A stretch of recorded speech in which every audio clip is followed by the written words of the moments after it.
میں پوچھنا چاہتا ہوں جنہوں نے قرآن سنا، جن قرآن سننے کے بعد ایمان لاتے ہوئے نظر آتے ہیں اور اللہ کے رسول صلی اللہ تعالی علیہ وسلم کی زبان سے جب وہ قرآن سنتے ہیں تو قرآن کا اثر ان کی زندگی پر نظر آتا ہے۔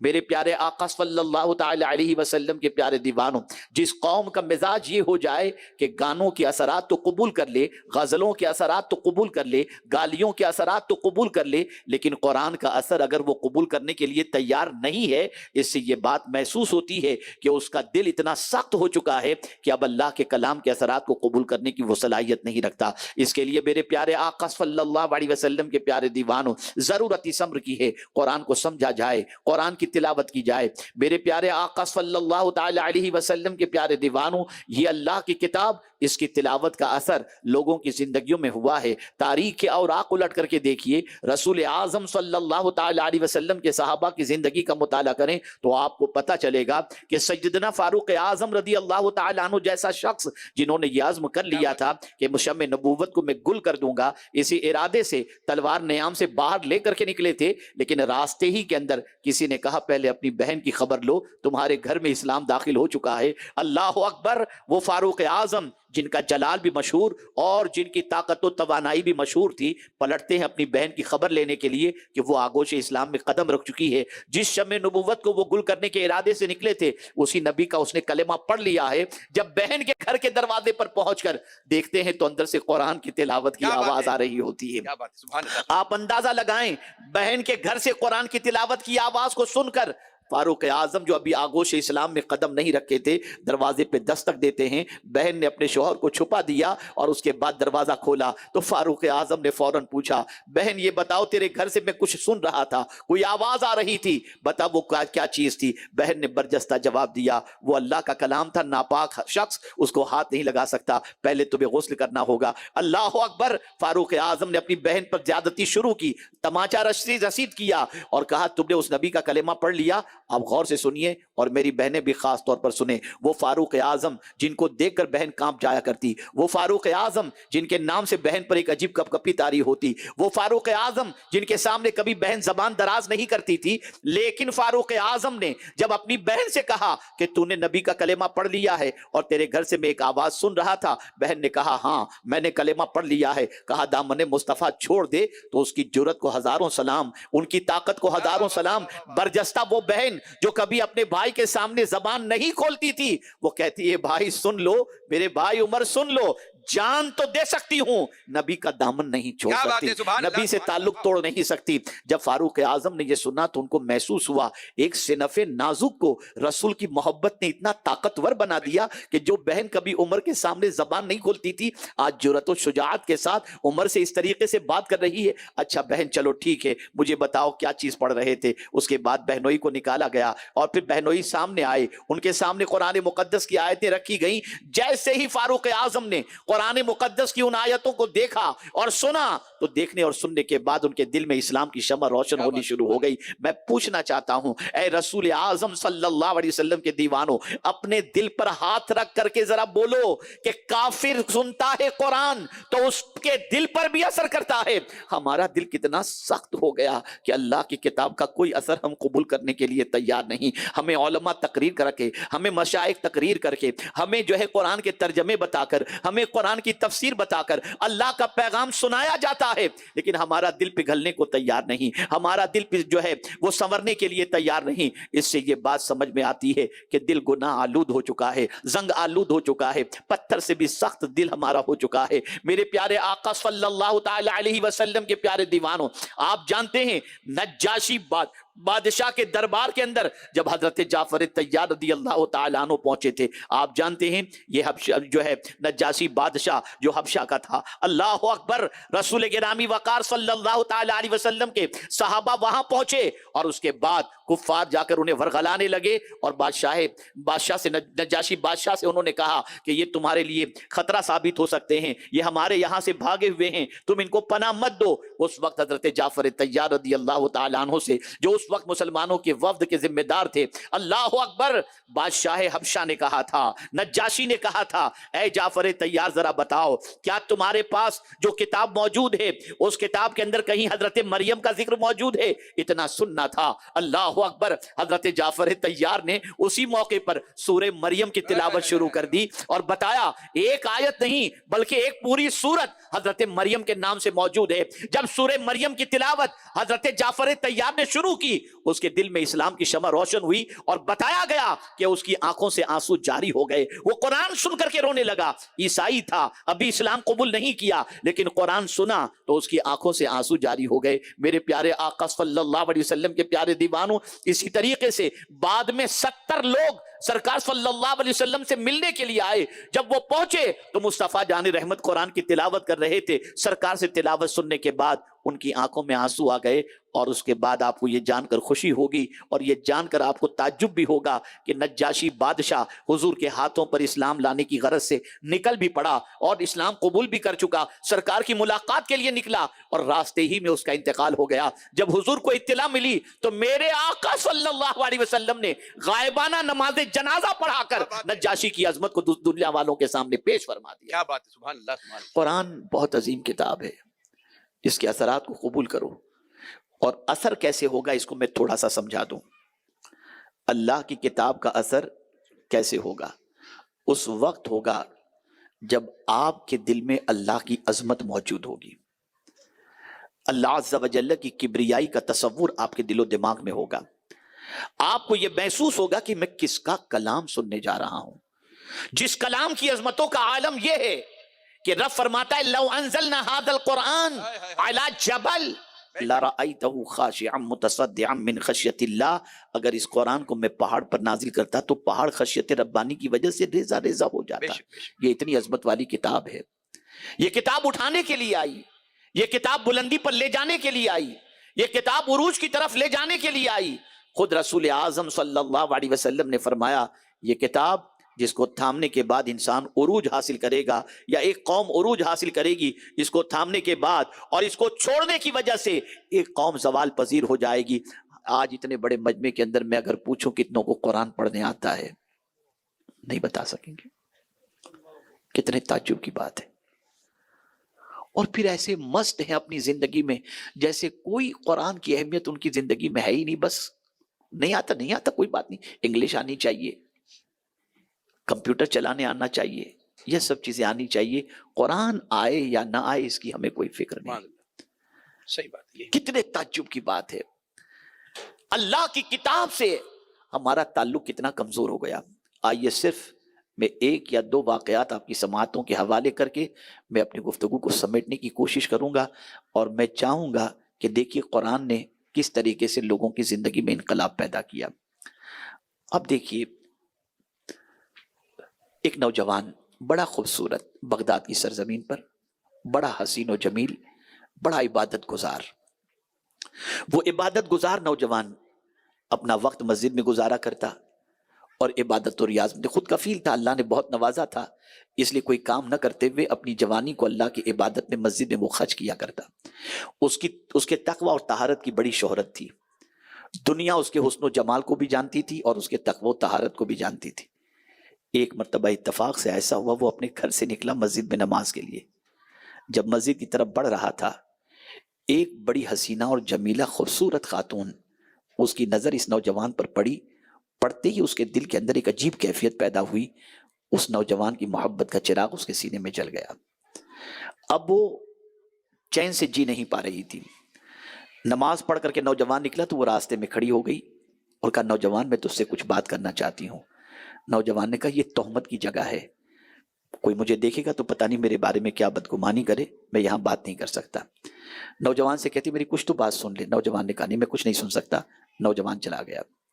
اور اس کے بعد پھر ایک بار نماز کے لیے جب نکلا, وہی خاتون کھڑی تھی اور کہتی ایک بار میری بات سن لے, میں اپنے دل سے مجبور ہوں, جب سے تجھے دیکھی ہوں تیری محبت کا چراغ میرے سینے میں روشن ہو گیا ہے اور میرا پورا وجود تیری محبت کے اندر تڑپ رہا ہے, خدا کے لیے میری بات تو سن لے. اللہ اکبر.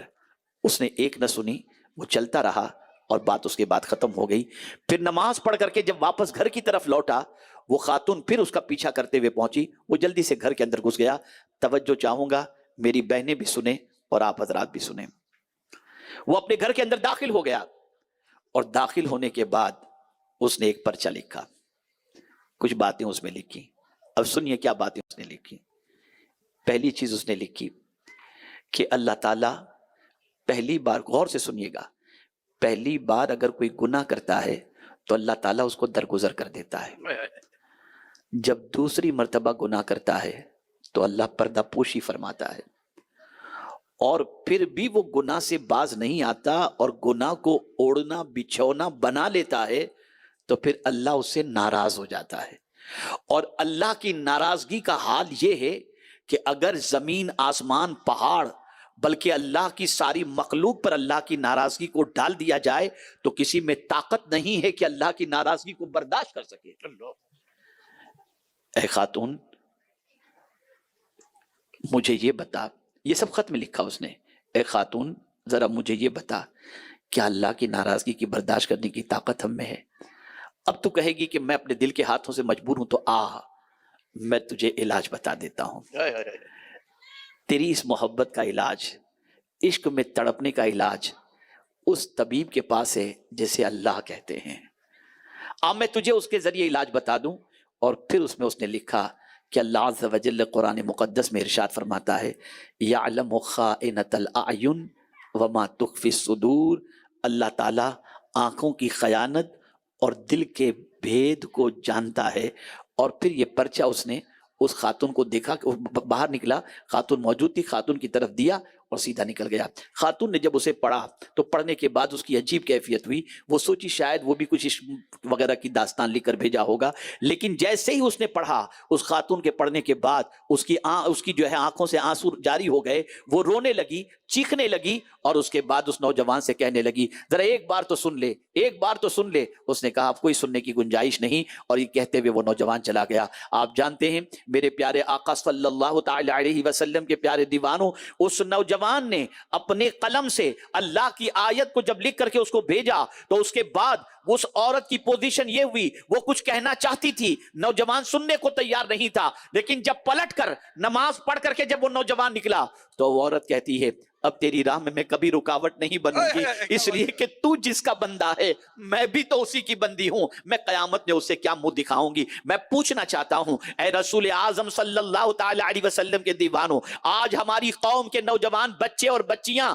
آوارگی کے دہلیز پر قدم رکھ چکے ہیں، اس لیے یہ آوارگی بڑھ رہی ہے کہ اللہ کی کتاب، اللہ کی عظمت کے بارے میں کچھ نہیں جانتے۔ نہ ہمارے گھروں میں تلاوت ہوتی ہے، نہ ہمارے گھروں میں ترجمہ پڑھا جاتا ہے، نہ ہمارے گھروں میں ترجمہ سنا جاتا ہے، نہ ہمارا تعلق اللہ کی کتاب سے ہے۔ خدا کے لیے اپنا تعلق اللہ کی کتاب سے جوڑو، یہ کتاب بڑی مؤثر ہے، یہ کتاب بڑا اثر رکھتی ہے۔ میرے پیارے آقا صلی اللہ تعالی علیہ وسلم کے پیارے دیوانوں، کون نہیں جانتا حضرت فضیل بن عیاض رضی اللہ المولا تبارک و تعالی عنہ کو توبہ کی توفیق جو نصیب ہوئی یہ اسی قرآن کی برکت سے ہوئی۔ اللہ تعالیٰ نے اسی قرآن کے ذریعے توبہ کی توفیق عطا فرمائی، اور ڈاکو زنی سے، ڈاکہ زنی سے توبہ کرنے کے بعد حضرت فضیل بن عیاض علیہ رحمہ ولایت کے بڑے اونچے منصب پر فائز ہوئے۔ یہاں پر بچیوں کا ادارہ قائم کیا گیا، یہ بچیاں قرآن سیکھ رہی ہیں، قرآن پڑھنا سیکھ چکی ہیں، 15 بچیاں قاریہ کی سند آج حاصل کریں گی، ان کی رضا پوشی بھی ہو گئی، یہ بچیاں گھر گھر قرآن پڑھائیں گی، بچے بچے کو قرآن سکھائیں گی۔